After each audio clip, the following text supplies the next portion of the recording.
Next part. कमरे में भारी खामोशी थी। अनन्या की नजर फर्श पर टिकी थी, जैसे सच उसकी आंखों से टकराकर उसे जला रहा हो।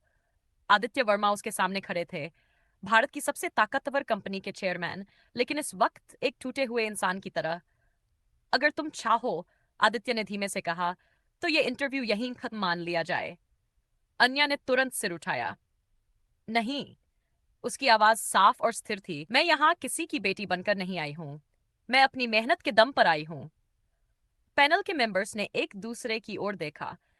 पहली बार उन्हें एहसास हुआ कि सामने बैठी लड़की सिर्फ इमोशन नहीं, हिम्मत का पहाड़ है। आदित्य वर्मा ने सिर झुका लिया। तुम बिल्कुल अपनी माँ जैसी हो। आत्मसम्मान में कभी समझौता नहीं किया।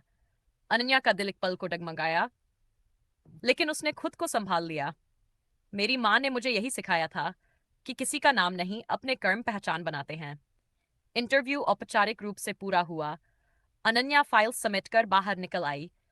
कॉरिडोर में चलते हुए उसके कदम लड़खड़ा रहे थे, लेकिन उसने किसी को महसूस नहीं होने दिया। लिफ्ट के दरवाजे बंद होने ही वाले थे कि एक आवाज आई, अन्या, रुको।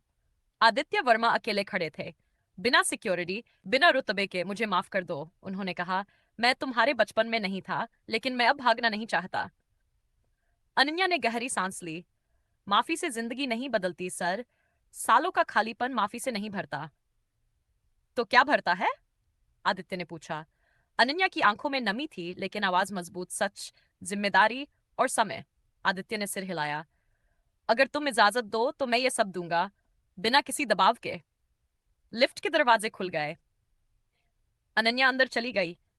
जाते जाते उसने सिर्फ इतना कहा, पहले मुझे साबित होने दीजिए, एक प्रोफेशनल के तौर पर। दरवाजे बंद हो गए। आदित्य वर्मा वहीं खड़े रह गए। पहली बार उन्हें लगा कि करोड़ों की दौलत से ज्यादा कीमती चीज उन्होंने खोई थी, अपनी बेटी का बचपन। उधर अन्या की आंखों से आंसू बह रहे थे, लेकिन चेहरे पर एक अजीब सा सुकून था। शायद आज उसे अपने सवालों के जवाब मिल गए थे। लेकिन क्या वह जवाब रिश्ते में बदल पाएंगे? और सबसे बड़ा सवाल, क्या अन्या का सिलेक्शन सिर्फ मेरिट पर होगा, या यह रिश्ता एक नई साजिश को जन्म देगा? Next part. अगले दिन सुबह वर्मा कॉर्प के ऑफिस में अजीब सी हलचल थी। एचआर डिपार्टमेंट में फाइलें पलटी जा रही थी। पैनल की मीटिंग दोबारा बुलाई गई थी। अन्या अपने छोटे से कमरे में बैठी थी, हाथ में मोबाइल, लेकिन स्क्रीन बार बार लॉक हो रही थी। मन बार बार उसी सवाल पर अटक रहा था, क्या सच में मुझे मेरी काबिलियत पर चुना जाएगा? ठीक 10 बजे एक ईमेल आया, कंग्रेचुलेशंस। अनन्या ने सांस रोके पूरा मेल पढ़ा। Selected for management trainee program, purely on merit. उसकी आंखें भर आईं।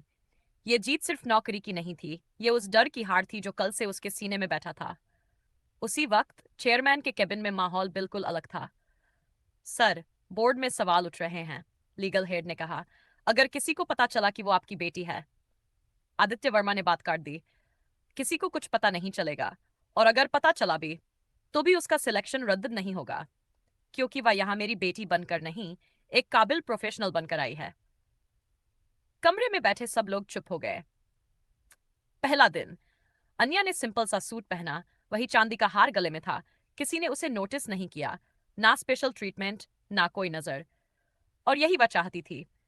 लंच ब्रेक में कैंटीन में बैठे बैठे उसकी मुलाकात रोहन से हुई। तेज दिमाग, सीधे सवाल, और थोड़ा ज्यादा कॉन्फिडेंट।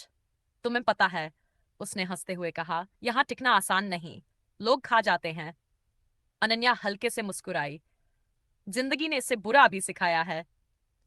उसी शाम आदित्य वर्मा अपनी कार में बैठे शहर की लाइट्स देखते रहे। जेब से उन्होंने एक पुरानी फोटो निकाली, नंदिनी की। वही हार उसकी गर्दन में चमक रहा था। मैंने बहुत देर कर दी, उन्होंने खुद से कहा, लेकिन अब नहीं। वही दूसरी ओर अनन्या कमरे में बैठी अपनी मौसी सुधा को कॉल कर रही थी। मौसी, मुझे नौकरी मिल गई। फोन के उस तरफ खुशी और राहत की मिलीजुली आवाज आई। तेरी माँ आज होती ना, तो बहुत गर्व करती। अनन्या ने हार को छुआ। हर दिन, हर दिन। लेकिन वर्मा कॉर्प के गलियारों में कुछ निगाहें उसे जरूरत से ज्यादा देखने लगी थीं। कुछ लोग सवाल पूछने लगे थे, और एक नाम धीरे धीरे फुसफुसाहटों में घूमने लगा था। क्या यह सफर सफर सिर्फ मेहनत से आगे बढ़ेगा, या सच सामने आते ही यह नई जंग बन जाएगा, ऑफिस में भी और रिश्तों में भी? Next part. वर्मा कॉर्प